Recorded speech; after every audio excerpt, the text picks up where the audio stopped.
What a world we live in. Who has the power? Who has the power? Who makes the changes? What kind of change do we need? What kind of change do we need? We call it a democracy. But does it really represent who we are? Is the system broken? Depends on what it's supposed to do.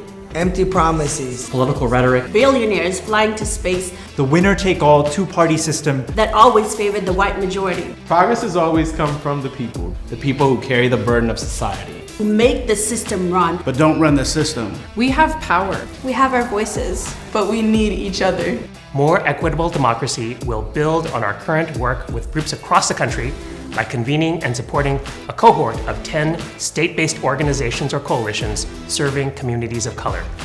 We will do this in 3 phases. First, research on the rules of the game for local elections and potential alternatives. Second, civic education and community-driven decision-making.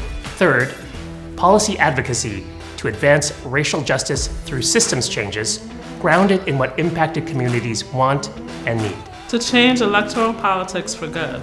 Being a part of the MED space is a really amazing opportunity to collaborate with more radical thinkers who also understand this, understand that our democracy doesn't uplift and value people who look like us and come from our experiences. MED is an early believer, an early funder, an early promoter, and just so skilled at bringing people together in making sure that power is built locally and it stays there. Being able to work with more equitable democracy, we've been able to understand how do we navigate that relationship with national funders, almost I think of like a coach who creates a relationship with an athlete. We realize that you help us not just put out the fires of today, but to think in advance as well of how do we be strategic in the future.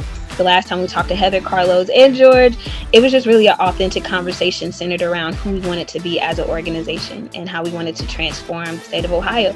And MED is one of the few states when it comes to redistricting or ranked choice voting who just has not given up on Ohio. So we need that love, we need that support. They're kind of our guardians when it comes to equal rights and voter registration and suppression.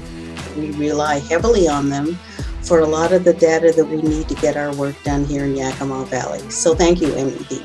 No matter our race, how we worship, or our zip code, we all deserve a voice in our democracy.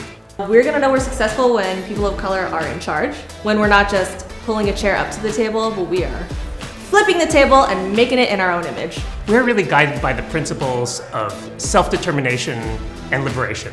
Ultimately, we want to see formal systems change beginning at the local level. How do we center communities of color and build a system where all of our voices are heard? Nothing about us without us. Nothing about us without us. Nothing about us